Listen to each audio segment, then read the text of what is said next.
बंगाल में फ्लावर नहीं फायर बनने वाले बिहार की बिटिया को मिला इनाम। गूंज रहा दिल्ली से बिहार तक मैथिली ठाकुर का नाम। मोदी शाह ने भी मानी बात, जो किया जानकर होंगे आप हैरान।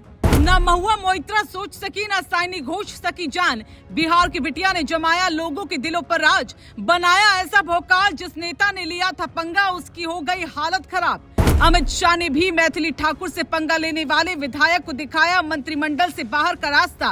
सम्राट सेना में बचा मैथिली ठाकुर का डंका, अब नहीं ले पाएगा कोई भी बिहार की बिटिया से पंगा। फ्लावर समझने की गलती जिसने भी की, अब वो पछता रहा है, क्योंकि बिहार की बिटिया फ्लावर नहीं फायर बन चुकी है। जिस आवाज को लोग सिर्फ लोकगीतों तक सीमित समझते थे, अब वही आवाज बिहार की राजनीति में सबसे बड़ा असर डालती दिखाई दे रही है। दिल्ली से लेकर पटना तक सिर्फ एक ही नाम की चर्चा हो रही है, और वो मैथिली ठाकुर है। क्योंकि जिस मंत्री से सदन के अंदर मैथिली ठाकुर खुलकर भिड़ गई थी, अब उसी बड़े चेहरे का सम्राट चौधरी की नई कैबिनेट से पत्ता कट गया। यही वजह है कि बिहार की राजनीति में अब खुलकर कहा जा रहा है कि मैथिली ठाकुर से पंगा लेना महंगा पड़ गया। बीजेपी समर्थक इसे बिहार की बिटिया की बड़ी जीत बता रही हैं, तो दूसरी तरफ राजनीतिक गलियारों में इस फैसले के कई मायने निकाले जा रहे हैं। खास बात यह है कि बंगाल में बीजेपी की बड़ी जीत के बाद अब पार्टी नए युवा चेहरों को आगे बढ़ाने की रणनीति पर काम करती दिखाई दे रही है, और उसी कड़ी में मैथिली ठाकुर का बढ़ता कद सबसे ज्यादा चर्चा में आ गया। दरअसल बिहार में सम्राट चौधरी की अगुवाई वाली नई सरकार का विस्तार हुआ, जिसमें कुल 32 नेताओं ने मंत्री पद की शपथ ली।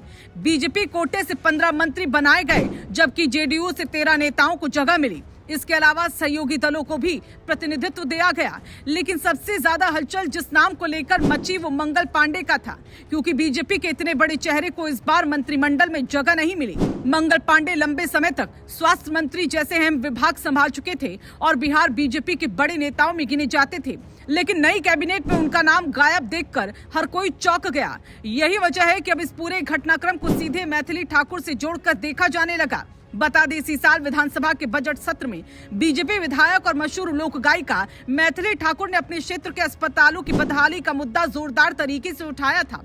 उन्होंने सदन में कहा था कि अस्पताल की इमारत इतनी जर्जर हो चुकी है कि कभी भी बड़ा हादसा हो सकता है।